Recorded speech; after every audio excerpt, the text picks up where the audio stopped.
Welcome to Week 9 of the 2023 Madden NFL season. We're officially halfway to the series, so you want to be sure to stay tuned because the second half of this season is going to get crazy, especially with the playoffs looming closer and closer. There's a look at the division standings heading into Week 9. The Bucs still remain the only team left winless this season, and the Chiefs are still the only team left undefeated in this season. So without further ado, let's get Week 9 underway. Kicking off Week 9, our Thursday night matchup, you will see the 1-6 Tennessee Titans, led by Will Levis for the second week in a row, taking on the 4-3 Pittsburgh Steelers, led by Kenny Pickett.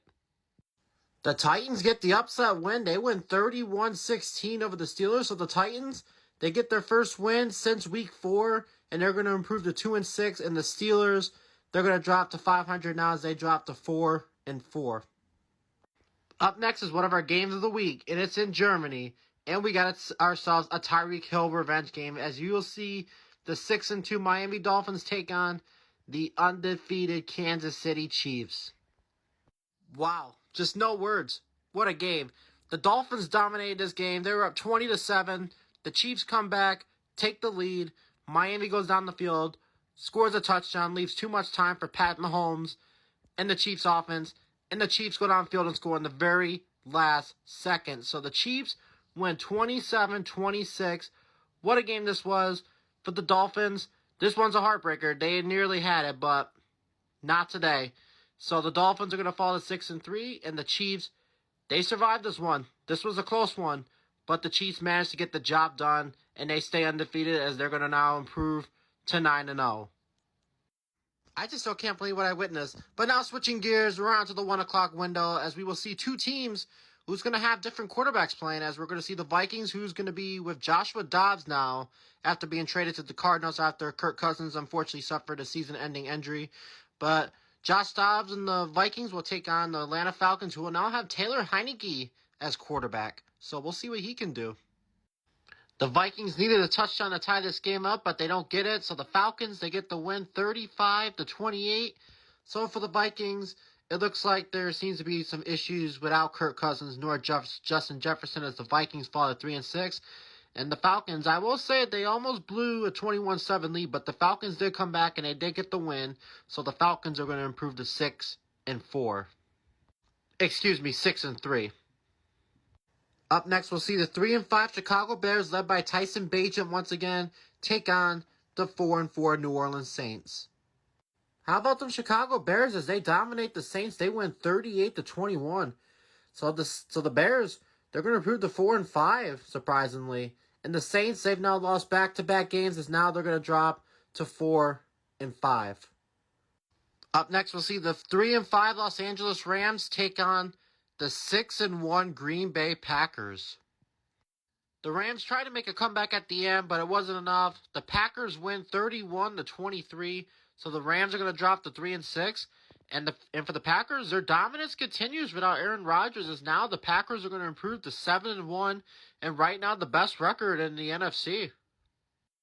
Up next, you will see the New England Patriots take on the Washington Commanders, who will not have Chase Young for the rest of the season because now he's been officially traded to the San Francisco 49ers. So we'll see what the Commanders can do without him.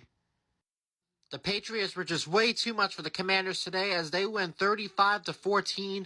So the Patriots, they end a 3-game losing streak as they will improve to 4-5. And as for the Commanders, their losing streak continues as now they're on a 4-game losing streak as the Commanders will now drop to 4-5. Up next, we got another Battle of the Birds matchup as we will see Geno and the Seahawks take on Lamar and the Ravens.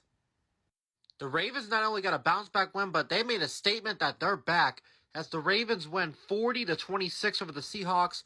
So the Seahawks are going to drop to 4-4, and the Ravens, they're going to end a 2-game losing streak, and now they're going to get back to their winning ways as now the Ravens are going to improve to 7-2. Up next, we will see the Tampa Bay Buccaneers, who is still looking for their first win of the season, as they will take on the Houston Texans, who is looking for their second win of the season.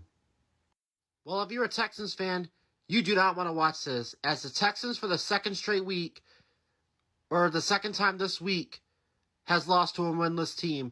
The Tampa Bay Bucs get their first win of the season. Bucks win 22-20 over the Texans. So the Bucks, congratulations, they now get a win this season, and now everyone has won in this series, as the Bucks will improve to 1-7, and the Texans, like I said, 2 times in 1 week, they lose to the last winless team in the season. That is just unreal, as the Texans, are going to drop to 1-7. In our final game in the 1 o'clock window, you will see the Cleveland Browns, who will have Deshaun back this week, take on the Arizona Cardinals, who will have Clayton Tune as their starting quarterback, as Kyler Murray is still recovering from his injury, and Josh Dobbs was just recently traded to the Minnesota Vikings. So we'll see how this turns out for the Cardinals. The Cardinals continue to impress. After being down 17-0, they come back and they win 27-20 over the Browns. So the Browns are going to drop to 2-6. And as for the Cardinals, they continue, like I mentioned, they continue to impress without their top players, as the Cardinals will now improve to 6-3. And with Kyler Murray coming back really soon, Arizona might be in a really good position. So we'll see what happens in the next couple of weeks.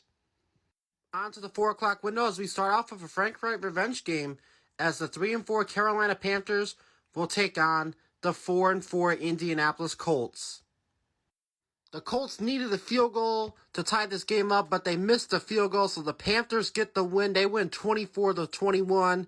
So the Panthers, they're going to improve to 500, as they're going to improve to 4-4. And the Colts, they drop another game, as now the Colts are going to drop to 4-5, which is a bummer. Up next, we will see the New York Giants, who had 2 incredible wins, but now we'll have Daniel Jones back, as they will take on the Las Vegas Raiders, who made a lot of changes, including having Aiden O'Connell as their new starting quarterback going forward. So we'll see what happens here. Giants get another dominating win as they win 34-19. So the Giants, they're going to be above 500 now, as they will improve to 5-4, and the Raiders are going to drop to 3-6. In our final game in the 4 o'clock window, one of the greatest rivalries in the NFL, as you will see the Dallas Cowboys take on the Philadelphia Eagles. Winner takes first place in the NFC East as of now. What a game this was. The Cowboys needed a field goal to win this game, but they don't get it. So the Eagles win 30-28. So the Eagles, they'll take first place in the NFC East right now, as the Eagles will improve to 6-3. And the Cowboys, they're going to drop to 5-3. On to our Sunday night matchup, and it's a rematch of the game that was canceled due to the scary situation that happened to Damar Hamlin last year. But I'm glad Damar Hamlin's doing a lot better now. So we'll see the Buffalo Bills take on the Cincinnati Bengals. Another incredible game, but the Bills, they make an incredible comeback after being down 21-3, come back to win 38-35 in overtime. So congrats to the Bills. They seek revenge after what happened to Damar Hamlin here last year. So the Bills, they are going to improve to 6-3, and the Bengals are going to drop to 4-4. In our final game of Week 9, our Monday night matchup, as you will see the Los Angeles Chargers take on the New York Jets. It was a low-scoring game, but the Chargers hang on and get the win, 20-15. So the Chargers, they get a much-needed win, as they will improve to 4-4, and the Jets are going to drop to 3-6. And that's going to do it for Week 9. Congratulations to every team that won their game in Week 9. And if you had a bye week, I hope you enjoyed your bye week, because now, from here on out, you will be playing for the rest of the week. There's a look at the updated standings after week number 9. Got a lot of drama in some of these divisions. So it's going to start getting really interesting as we start getting closer and closer to the playoffs. Speaking of playoffs, the playoff standings will be coming out really soon. I just got to make the bracket and make sure that everyone's in the right spot. So I'll make a separate video on that just for that reason, and so I have enough time to explain everything so no one gets confused. And there's a look at the Week 10 schedule. Got some good games coming up, and as far as I know, we only got one more international game left, and it's going to take place in Germany once again. And that's going to do it. I'm Robert Magic, and I'll see you all next week for Week 10 of the 2023 Madden NFL season. Have a great rest of your night. Have a great weekend, and enjoy the games.